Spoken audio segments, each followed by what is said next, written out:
Hi, I'm Martin from Woom, and I'm going to show you how to build your Woom Explorer at home. Inside the bike box, you'll find a smaller box, which contains your pedals, quick release skewer, reflectors, locking bolt, hex key, spanner, and instruction manual. Be careful when unpacking your Woom Explorer. Try not to scratch your bike or the floor. You can put a piece of cardboard where you're working, or an old rug underneath. First, take off the cable ties, making sure not to accidentally cut any cables. Make sure you've got the fork in the right direction. The brake caliper needs to be on the left. Slide the handlebars and stem unit onto the steerer tube as far as it will go. Straighten them up. The gear cable and brake hoses must both run along the left side of the head tube. Now alternately tighten the two clamp bolts using the 4mm hex key, one at a time. Put the locking bolt into the stem and use the 4mm hex key to tighten it to the required torque. This is something you need to do for all bolted fastenings.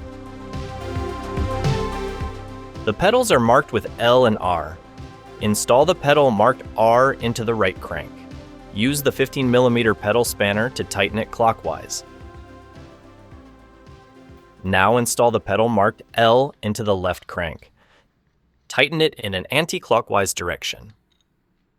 Next up is the front wheel. First, remove the transport protector from the fork. Next, remove the pad spacer from the brake caliper. Keep that one safe for any future travel with your bike. From now on, do not pull the front brake lever until the wheel is in. Now remove the plastic protector from the rotor and install your front wheel. Ensure that the brake caliper is on the left and that the rotor is slotted squarely in the caliper between the brake pads. Unscrew the nut from the end of the quick release skewer and pull off the small spring. Thread the quick release through the hub's axle from the right-hand side, put the spring back on, and tighten the nut until the lever starts to bite. Now close the quick release lever completely. If it's too tight and hard to close, reopen the lever and slightly loosen the nut. Open the quick release lever on the seat post and position the saddle height to suit your child. Close it tightly by hand. You can adjust the position and angle of the handlebars using the adjustable clamps. Loosen the clamp bolts using a 5mm hex key. What you are looking for here is a slight bend at the elbow as your child holds the handlebars. To get the right bike fit, look at the ABC guide on the seat post. Position the stem so that it is set to the same letter as the seat post. Tighten both bolts and make sure the handlebars are central with the clamps parallel to each other. When tight, the bars should not be able to rotate. You can also adjust the distance between the brake lever and handlebar grips. Turn the adjustment screw in a clockwise or anti-clockwise direction to adjust the reach. Use a 2mm hex key for this. Note, the lever should not pull all the way back to the grips.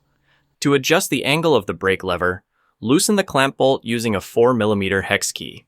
Position as desired, then retighten.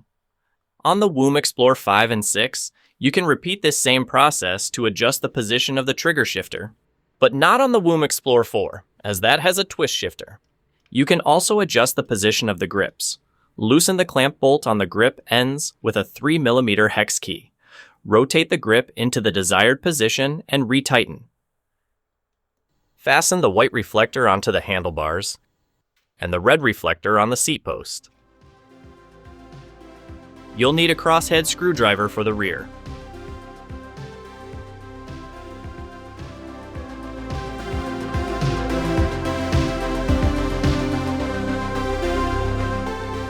Almost there. Now you just have to check the tire pressure and inflate them if necessary. Remember that disc brakes need bedding in.